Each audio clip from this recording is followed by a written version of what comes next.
Pre-pandemic, parents were urged to limit screen time for young children. But now even early childhood programs, and now some camps, have moved to frequent connections with children on Zoom or FaceTime.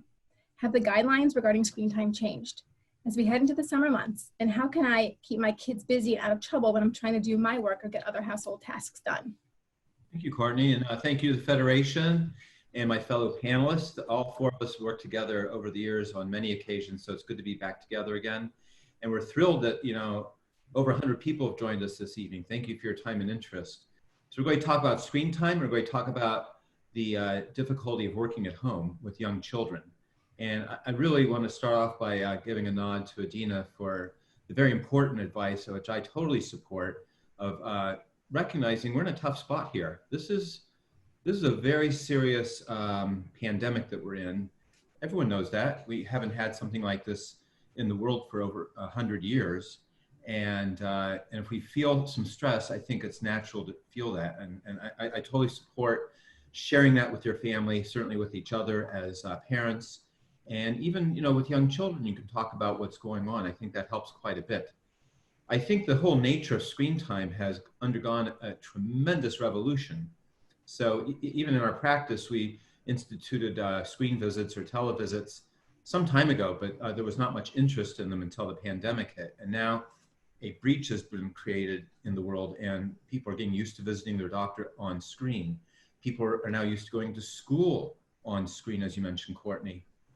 And so the American Academy of Pediatrics argued against screen time for kids under 2 for a long time, when screen time meant a video game or a TV show or a video. The thought was always there's always something better to do than sit in front of the screen. I have to say I was never convinced that it was harmful. I think I would agree there's always something better to do. Back in the old days, when there were lots of things to do than to use the screen time. But I'm not so sure I could tell you in 4th grade which 2-year-olds spent an hour a day on screen time and which didn't. It's not clear to me what sort of damage came from that. So I think that's an important point as we approach this special time when, as Adina so clearly and well put, that we're all stuck together at home.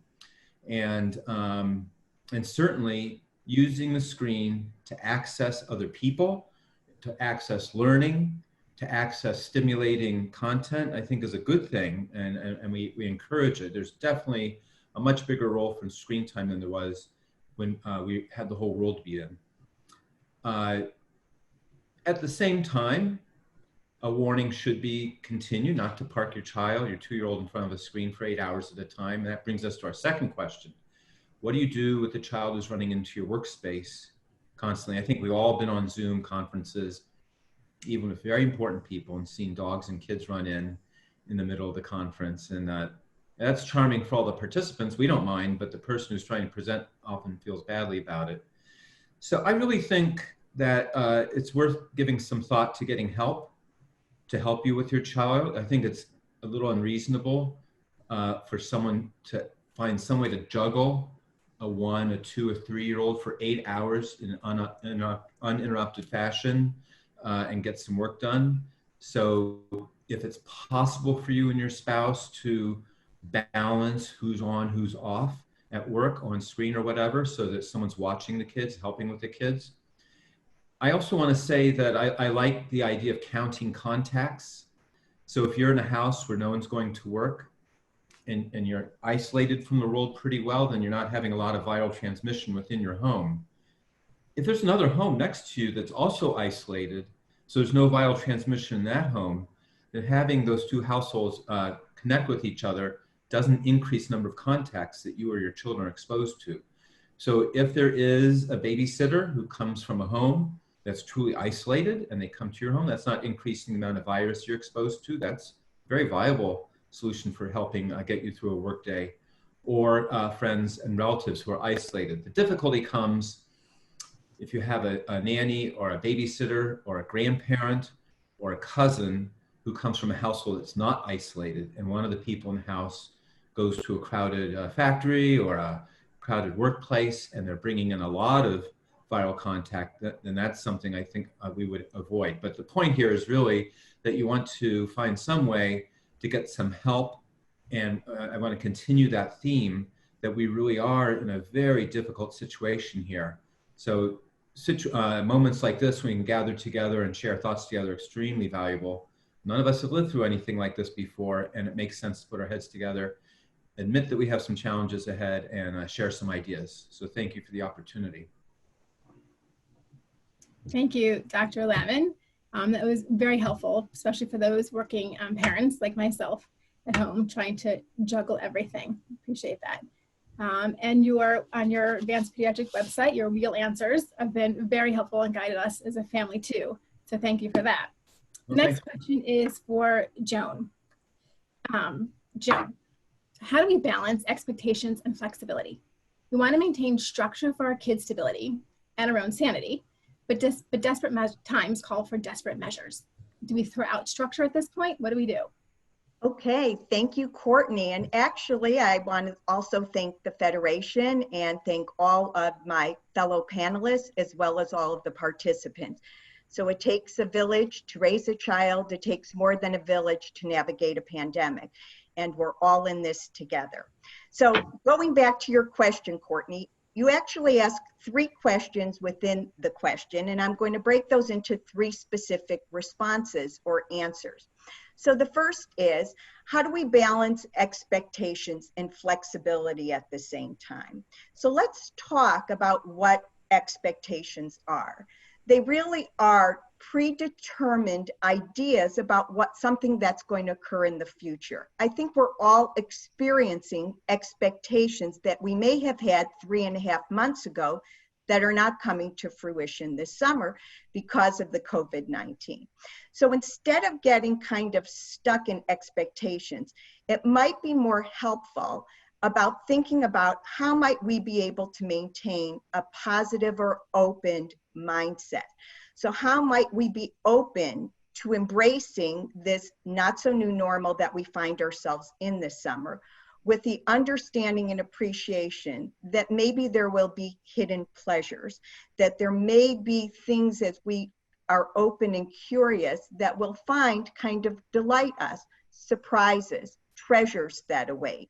So how do we maintain some sense of flexibility? It is by really trying to embrace and honor more of an open or positive mindset, and kind of abandoning for some of us, some of the expectations certainly that we had, or that puts more pressure on ourselves. The next question you ask is, how do we sustain structures and our own sanity at the same time? So when we think about structures, we most typically think about routines, but I'd like to expand structures to what I call are the 3 R's. And I'd like to identify them as our routines, our rhythms, and our rituals. So I think most people are familiar, and certainly when the pandemic first came out, there was a lot of information on the internet about establish a routine, get a routine, make sure you maintain and sustain a routine. So why do routines get all the hype that they get? Well, for some very specific reason. One is that routines create consistency. The consistency creates predictability. The predictability creates safety, and the safety creates an optimal brain state for our brains to function in. And we know from our children's experiences that routines are embedded in whether they were attending school or camp. And it's a survival strategy that they have. Imagine having a cohort of children in a preschool class, 12 to 15, and an elementary school class up to 20 or even then some. If you didn't have a routine, it would be utter chaos. So that's one of the reasons why we kind of recognize routines, is they help to create order. Rhythm, on the other hand, is a little bit different than a routine. A rhythm kind of creates some variability. It's a little bit more flexible. And the key piece about rhythm is, rhythm allows us to attune to our children differently than a routine does. It means I'm taking into consideration who my child is, not just their innate constitution, but also how they are at any given time or at any given day. So we start kind of, when we're thinking in terms of rhythm, a little more globally. Is my child the kind that's slow to warm up, needs a lot of space in the morning before they can kind of get started? Or is my child the kind that wakes up and is ready to go, go, go? I can be attentive and aware of that and modify it accordingly. We also want to take into consideration some nuances. Did my child/children wake up on the wrong side of the bed today? How do I attune to that? Did my child get enough sleep last night? How are some of those situations impacting our rhythm? And lastly, situationally, are we waking up and is it a thunderstorm and difficult to go outside and kind of stay into a more organized routine? Or is it 75 degrees out and a perfect day to spend a lot of time outdoors? So we want really to have that understanding and flexibility, both about our child as well as the nuances of both their particular situation and the day in general as we're planning. And last, we think in terms of rituals. And rituals really are the work of the heart. Where routines are the work of the head, rituals help to strengthen and deepen connections. And they're a very important part of how we support and sustain relationships. So when we think in terms of our structure, we want to think in terms of, is it a routine that I need? Is it a rhythm that I need? And how in my routine or in my rhythm might I embed different kinds of rituals that strengthen and deepen the connections that I'm having with my children? But all of that aside, the last question you asked was, do we throw out structure at this point? And what I say, and I say it over and over again, parenting is not a one-size-fits-all. Each parent has to figure out what resonates and what makes the most sense to them.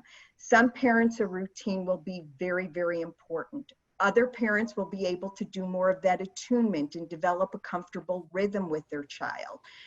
Whether or not you go for rhythm or routine or how many rituals you embed into your day, what I do encourage all parents to do is what I call the 3 Ps. Have a plan, prepare children, and practice. So let's talk about that, break those down just a little bit. By a plan, it takes a little bit of the pressure off of having to have a routine of something that you have to do consistently every day that's rigid that you have to stick with. I often describe a plan as, wow, a plan can be just part of the day. It's helpful to sometimes divide your plan into morning, afternoon, and evening so that you're breaking your day into 3 more manageable sections or parts. Once you have a plan, we need to prepare children for what the plan is going to be.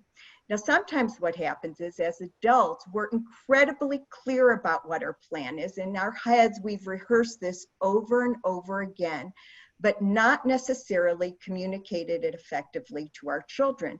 And then we become surprised when the plan goes awry. So during this time, more than ever, children need adequate preparation for what they're going to experience, because some of what they're going to experience is going to feel very different than what as they begin to venture out into the community. It's going to feel very different than what they experienced before COVID-19. So when we prepare for children, I have a few little pointers that I'd like to encourage parents to think in terms of. One is that we prepare them, if at all possible, that we include visuals. Visuals give the brain an image that's much easier for a child to recall. Sometimes it's not possible. I always say, if you're a preschool teacher, you likely have visuals. If you're not a preschool teacher, you might not be able to access visuals so readily. So if visuals don't work, when we're giving children information, it's helpful to give it, I call it like a sandwich. We tell them what they're going to do, we tell them what they're not going to do, and we remind them about what they're going to do. So here's an example. We're going to go in the backyard and play. We are not going to go to the neighbor's backyard or to the front of our house. We're going to go to the backyard, and you can blow bubbles, go on the swing set, or play with chalk. And then we want to conclude that by saying to a child, do you understand? So often parents give directions and conclude it with okay. Now, okay actually means, do you understand? But when a child hears the word okay, what it really says to them is, do you think this is a good plan? And typically, we're not asking for our children, while we would love for them to think that our plans are always good, that we're really not asking for their agreement that this is a good plan. We're asking for confirmation that they understand what the plan is. And lastly, we want to practice. And again, more than ever, because we want to help them become more aware of what they're going to see and what it's going to be like if they get together with other children in the neighborhood and there is social distancing. They need to understand what it's like when you can be near people and not close up to people. So we need to go through this with children. We can do role-playing exercises where we take on different roles. We can role play with their dolls or their stuffed animals. By practicing this ahead of time, it helps our children to be so much more successful when they're in the context of the situation that they're involved in. So just as a quick summary, we start with our mindset. We shift from I have stringent expectations to I'm going to be open or positive at best. Then we move into structures that really reflect the routines, the rhythms, and the rituals. And then on a day-to-day basis, we're saying, how do we help to plan, prepare, and practice to optimize children's success? And as I conclude my remarks, I'd like to just jump in. We are so fortunate to have a moderator who has expertise in the area of mental health. So Courtney, I actually have a question for you. I hope that's okay. And can you shed some perspective on how parents can instill a sense of calm and safety when the world around us is so uncertain, and yet at the same time help them children build the skill of resilience? Yes, thank you, Joan. And I love how you framed your answer with the 3 R's and the 3 Ps. That was great. I don't know where you all are, but right now I'm sitting in Beechwood with a giant thunderstorm out my window. So hopefully the power stays on and you can hear me through the thunder and lightning. I don't know if it's raining everywhere or just outside my window. Okay, so I want to start by saying that when we talk about resilience, that we all have the capacity to build resilience at any age and at any stage of our lives. It's not something you have or you don't have, right? We all have the capability to strengthen our resilience. And to answer this question, I was thinking there are really 3 kind of key factors to keep a sense of calm and safety and build resilience in children that I wanted to talk about. And those factors are reassurance, connection, and self-regulation. We want to reassure children about their own safety and the safety of their family and friends. Right? We want to talk about the things we're doing to keep safe, like wearing masks, social distancing, washing our hands frequently, and recognizing that this is a process and not an event. A friend of mine just the other day told me that every night at bedtime, her 5-year-old son asks her, Mommy, are we going to get the virus tomorrow?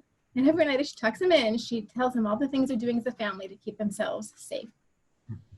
Reassurance can also be done through chesed, kindness. It's a huge resiliency builder.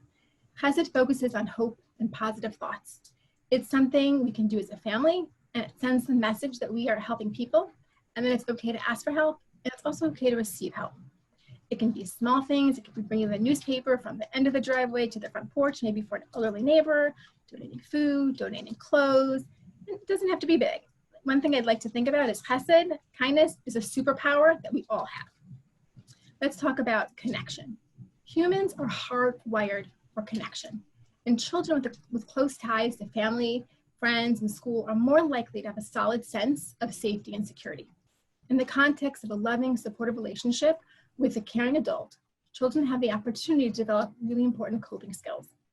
And one thing we can do as parents is from time to time do an emotional check-in with your kids and see how they're doing, and if they have any questions on their mind or something they might want to talk about. Another important tool to foster connection is to find time to play with your children. I know we're all really busy. Finding some time to play with your child is really important, and here's why. Play is the language of children. It's how they naturally communicate their feelings and struggles. Children use toys to express their emotions and thoughts. And the really cool thing about when you're engaged in play is you cannot be stressed when you're engaged in play. It can happen. Another big thing that I love to do is to read books to kids. And I use books to help talk about different subjects with children. It's a great way to open up discussion with our kids, and the characters in books are easily relatable for children. Since I'm talking about resilience, there's 3 books that I thought I would mention that I absolutely love reading to children and to help teach resilience. One is The Most Magnificent Thing by Ashley Spires.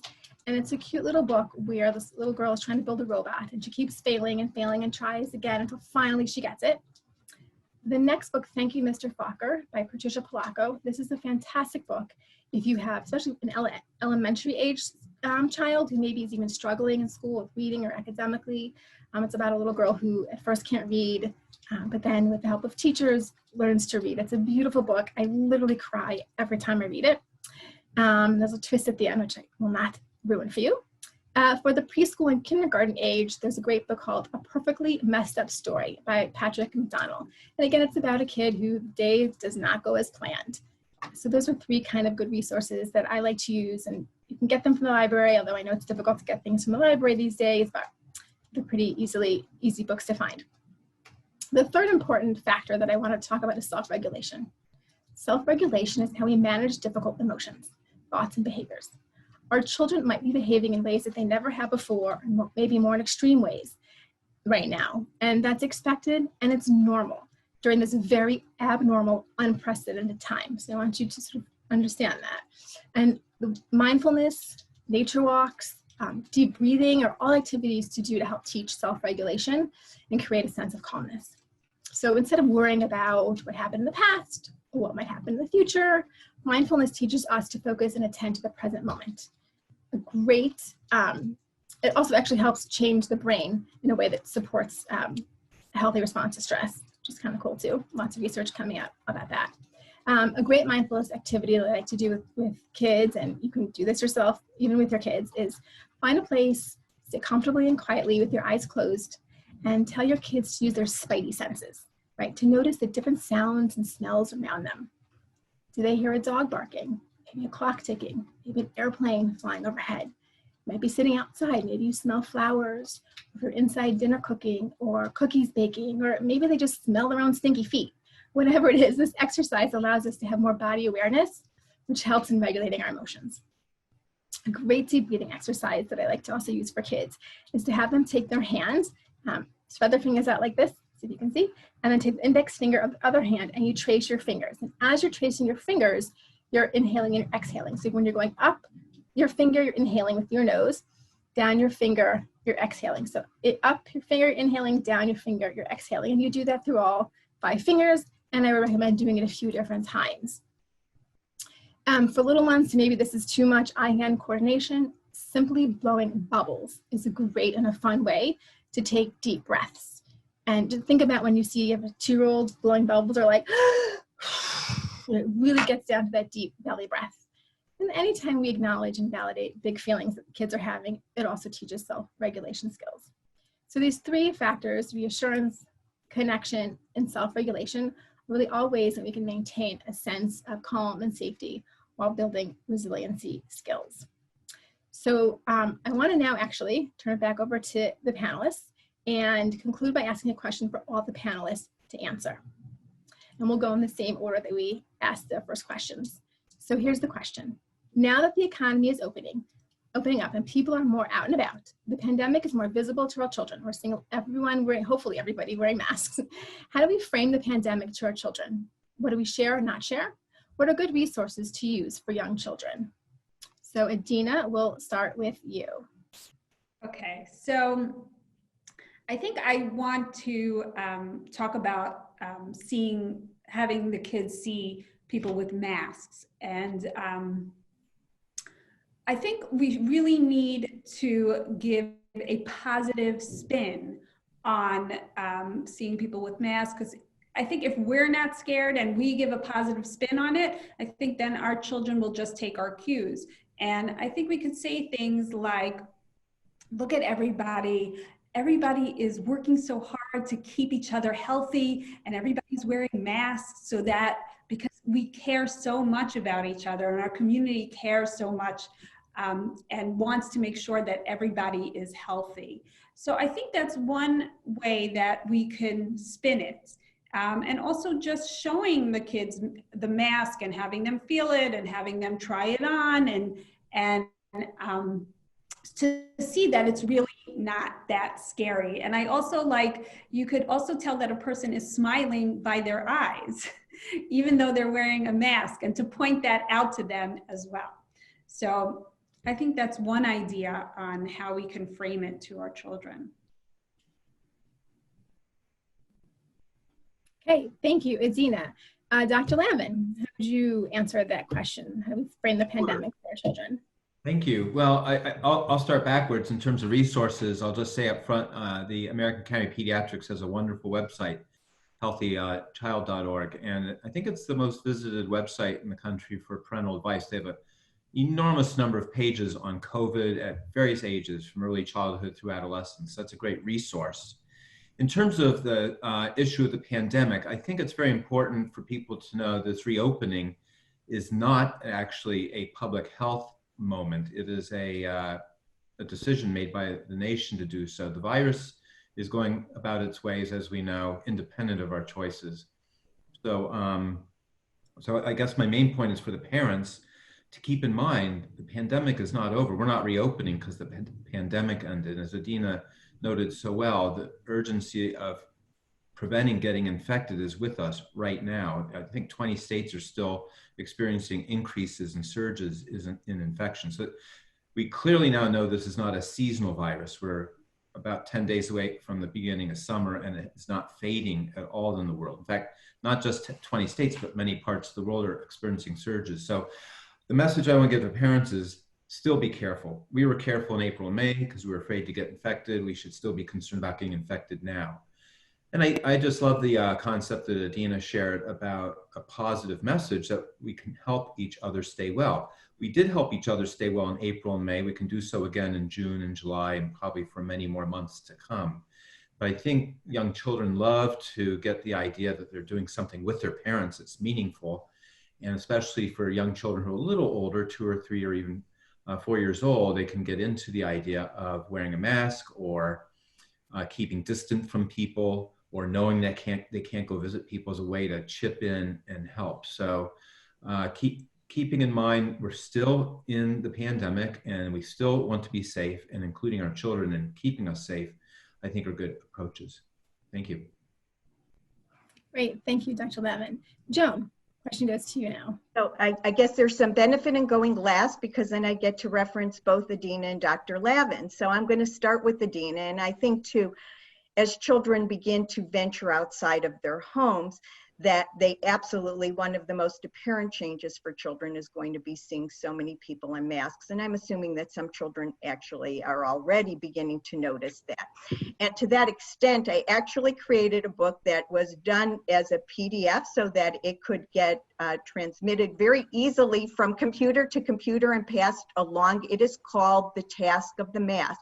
And as Adina, what you said, it is a very positive approach to helping children understand why, particularly in this book, it addresses adults wearing masks, but it's a very simple, appropriate message that says a mask cup protects people from catching germs. It holds in germs from your nose and from your mouth. So it is one of the resources that is going to be available. It talks about it having a very specific job, and that is to keep people healthy and not spread germs. So, so I do. And to Dr. Lavin, that's correct. The world is opening up. The pandemic has not gone away. And what does that mean? And I think it's realistic to say that different families, as cautious as we want people, or as safe as we want people to be, and not in any way put themselves or their family at jeopardy, that different families will choose to address the opening the way that feels most comfortable for them. And so we have to also be aware that children may be observing things that may not be consistent with one's own patterns or family practices. It was a little easier when we were all shut down because everyone was kind of doing the same thing. Now, as we're opening up, and I've heard this from people who I'm working with, there's a particular family may be maintaining a close profile at home, and the child is observing other children in the neighborhood having a much greater kind of social expanse. So I think we just need to be positioned to be able to answer children's questions. And also, and Adina, again, you had said this earlier about recognizing that our answers may or may not be pleasing to our children, and to validate and affirm that, but being very clear about this is what we do and this is how our family is behaving. And for all of the parents who have young children, it is a jump start on what you will go through during adolescence. So consider this a little bit of a dress rehearsal. And our children are very observant, and they know those who have a little bit more social latitude than they may have. And I think we need to be prepared and positioned to address that. Thank you, very helpful. And I just wanted to add, because I wonderfully get to be moderator and presenter kind of at the same time, let's just add a couple more thoughts into those excellent answers. And one is that when we do talk to our kids, it's important to take their temperament into consideration, right? Temperament is inborn, how we kind of came out of the womb. And some of us have kids who are really highly sensitive and feel everything so deeply, maybe have a hard time letting things go. And some of us have kids that are super easygoing and can go with the flow and adapt quickly to change. And so how we talk to each of them is going to be different. Some of us have kids with both of those personalities in their home. Most of us probably do. And so, a child who's highly sensitive, you might want to filter some more information because it's going to affect them differently than a child who's an easygoing kid. The other thing that I just wanted to mention is just to be wary of indirect exposure that our kids are getting, right? Kids overhear everything. They somehow never hear you say, clean up your toys, ever, but yet hear every single word of the conversation you had with your spouse. So they overhear everything, right? It could be you talking to your neighbor outside. It could be you on the telephone. It could be talking to your spouse. It could be news going on in the background. And the news does a fantastic job of making things look very scary and sound very scary. And what happens is kids interpret things usually not correctly, and make conclusions that are usually far worse than what reality is. So I just wanted to mention that, to keep that in mind. We should be mindful as parents of that indirect exposure that kids are sometimes hearing. So with that actually ends our formal part of this program. We're going to open it up to questions and answers. Again, Dr. Lavin, Joan, and Adina, thank you so much for doing this and for agreeing to take questions. So for participants out there, please type your answers into the Q&A box located at the bottom of your screen. And just as a reminder, please try to address a specific panelist and mention the ages of your children, and that will be helpful. Okay, we have some coming in already. Let's see. Here we go. Okay. I think someone will go to Joan. We have a 22-month-old. Is not being at daycare or around other kids going to affect him socially? No. So 22-month-old, so a child who's under 2 years old. The beautiful thing for our very young children is being in healthy, ongoing attachment with the most important people in their lives, their parents, caregivers, the significant members in their home, is something that's actually much more important than social rapport that they could have.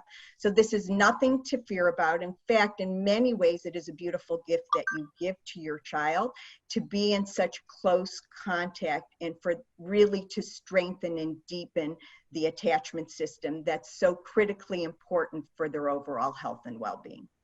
Great. Adina, the next question is for you. You mentioned having 6 different people and 6 different personalities in one home.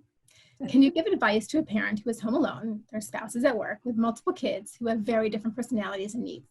For example, I have one child who really needs quiet alone time, and others who are go, go, go, and need activities and stimulation all the time. The stimulation-seeking kids tend to get all the attention, and I feel like I'm neglecting the introvert who is happy in her room, playing with her dolls. Do you have a suggestion? Okay, that's a very interesting question because I mostly had introverted children. I have introverted children. So, okay, but I think I could handle this.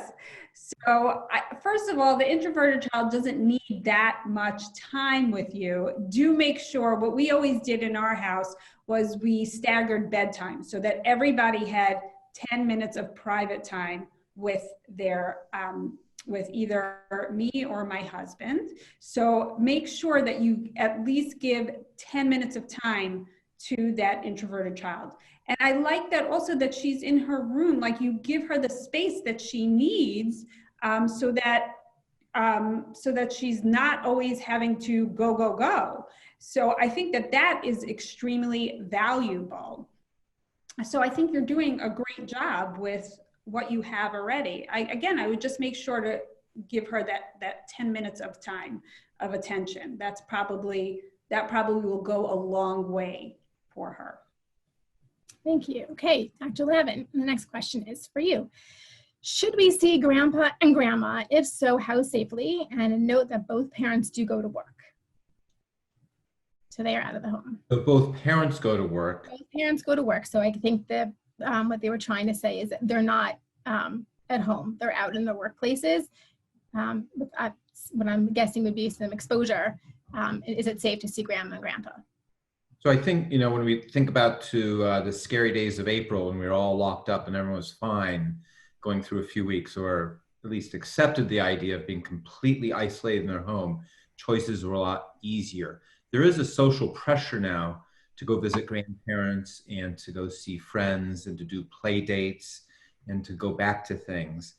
But I want to come back to the fact that even though there's a sense out there that everything's fine now and it's okay to let our guard down, the virus has not decided to leave us. So I think it's very important that people keep in mind this concept of a contact number.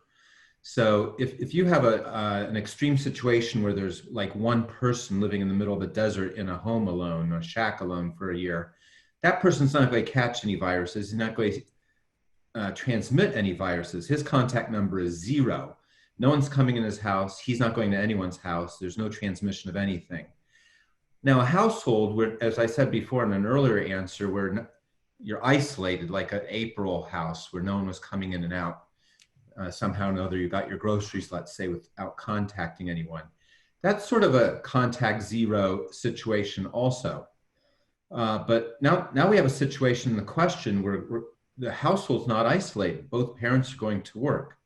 So I would try to estimate the contact number by how many people are each parent in contact with. And I go out a couple layers. So let's say father goes to an office that has 5 people in it, and each of those 5 people are in contact with, let's say, about 10 people over the course of a week or so.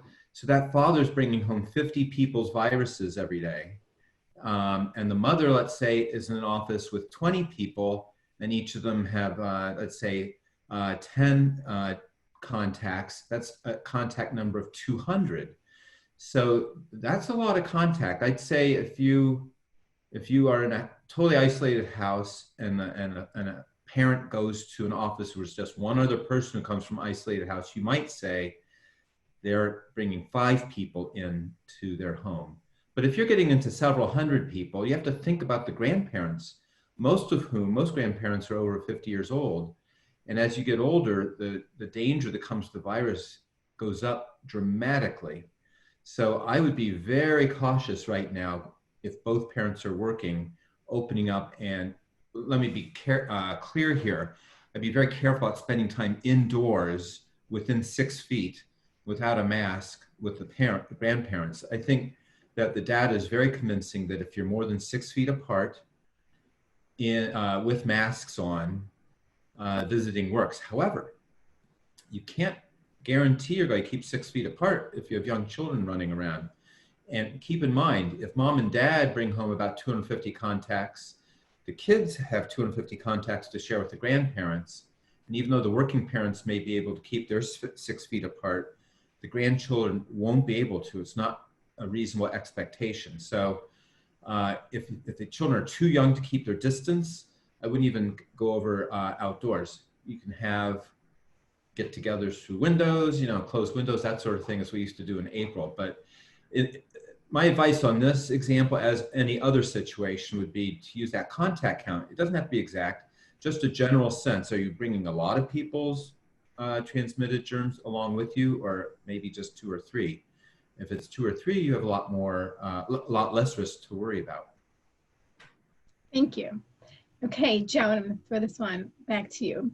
Over the past few months of being stuck at home, learning virtually and trying to keep sane, many parents are seeing behaviors exhibited by their children that are surprising. Maybe struggling in school, being antisocial, aggressive, etc. Some parents are very concerned about these newly discovered behaviors, and some assume that the stress of the pandemic is bringing out behaviors that are not indicative of a real issue. So how do we know the difference? So I would start with, if these tend to be newer behaviors, one of 2 things. For parents who typically have not, up until the pandemic, spent lots of time with their children, they're now spending a lot of time in getting to know their children differently. But I say that's less likely to be the issue. And it's more likely that children are beginning to experience stress. Remember, stress just isn't with the pandemic. It has also been because they've been schooling at home, or their routines and schedules have changed dramatically. And now many of these are coming to an end as well.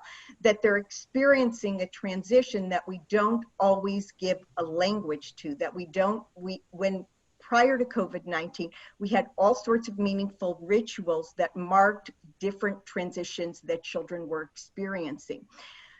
Young children, while they've become a lot more accustomed to using the screen, that isn't their natural language. They're sensory-oriented beings. They take in their environment through all of their senses. When they're deprived through their senses, it tends to create stress in other ways. Saying goodbye to people via Zoom call is not the same as having the kinds of rituals and celebrations that children may have formerly been accustomed to as they're preparing and creating transitions. The other is that children are very sensitive and aware. While they don't listen, and you had commented to this, somebody had commented earlier that they're not necessarily paying attention. I think, Courtney, you did, to when you give them direct instruction. They're paying a ton of attention to your energy.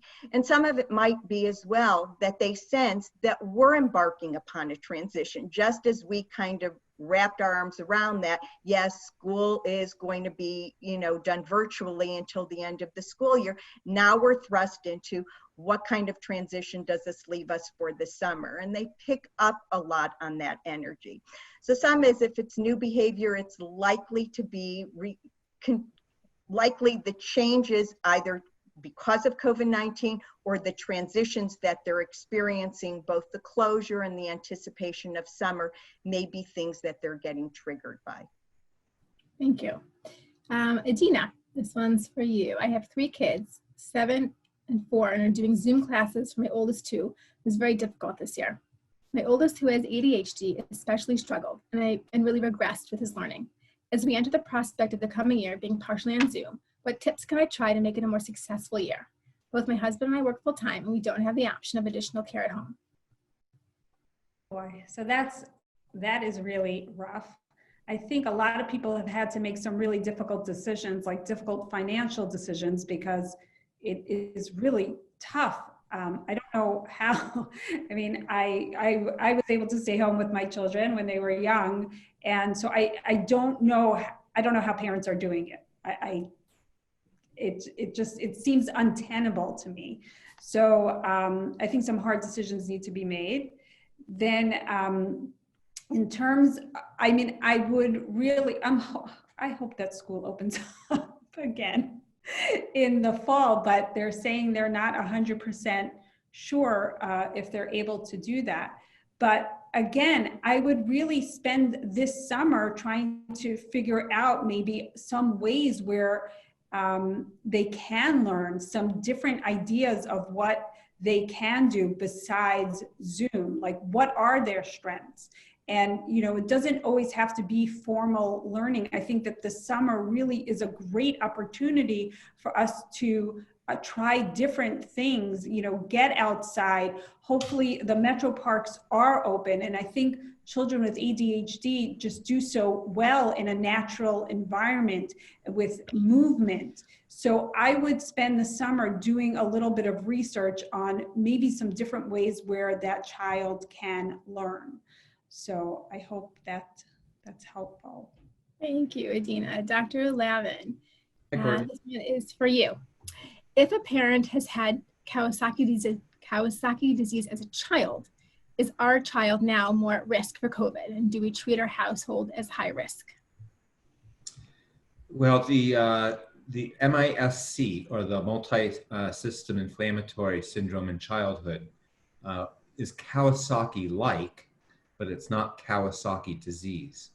That's the first point. Second point is that the number of children who've had this MISC, which is a inflammation of the blood vessels in the body in children sometime after they recover from COVID, has only affected a tiny number of children, in the hundreds. Out of 100 million children, maybe 100 or so children have come down with this. So we're talking about 1 or 2 or 3 children in a million.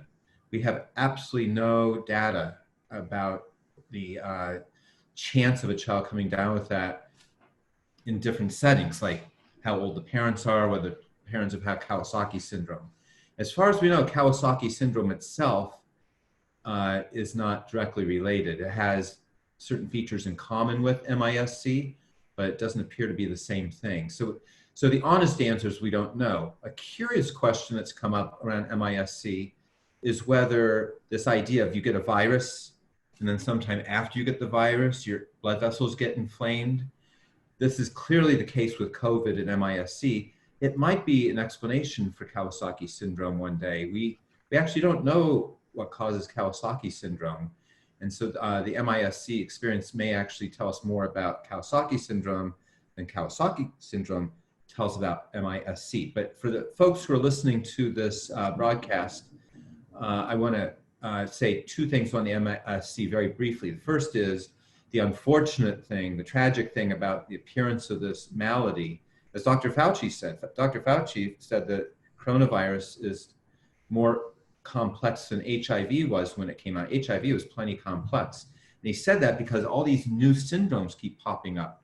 And so we're very unhappy that children who had been spared almost any harm from this virus, that shield of invulnerability has been pierced by the fact that even though it's very few, on the order of 1 or several in a million children coming down with this MISC, there is something that happens in children. We're unhappy about that. And the second point, last point I'll make, is that it is rare. And if you go to cdc.gov and look up MISC, it's the best resource around for listing what symptoms to look for. Most children with viral, I don't care if it's COVID or any other illness, don't have the symptoms of MISC. It's very reassuring if your child has a fever and you're worried about this, to go to that website, cdc.gov, look up MISC, and see that your child almost certainly doesn't have those symptoms. It's that rare. Thank you. That was very helpful. Okay. Joan, this one is for you. You've alluded to this and talked about this in some of your other answers, but here's the question. My kids do not seem interested in talking or seeing their friends much. Should I be worried? Prior to COVID, they were both social people, and her kids are age 5 and 7.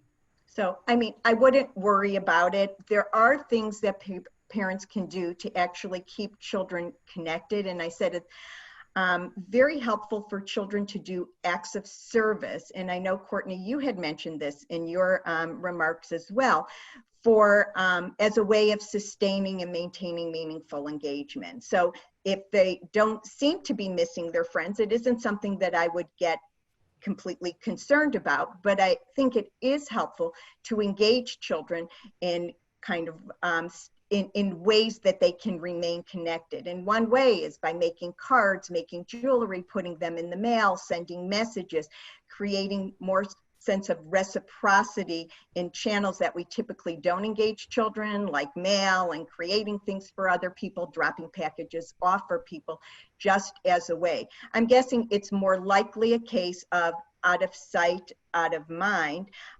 Sometimes for children that if they miss a lot, it's just really super painful to talk about it, but you would have other indications that they would really be struggling with some of the grief around missing. Thank you, Joan. Thank you. So we're going to end the question and answer part now. We want to be respectful of everybody's time. So I apologize if your question did not get answered. Thank you so much, Dr. Lavin, Joan, and Adina. I know this has been helpful for me, and I hope to many of the participants as well. We appreciate you sharing your evening with us and giving us practical tips to thrive in survival mode as we head into the summer. Thank you all for joining us. We hope you learned something that you could add to your parenting toolkit. Stay safe and healthy.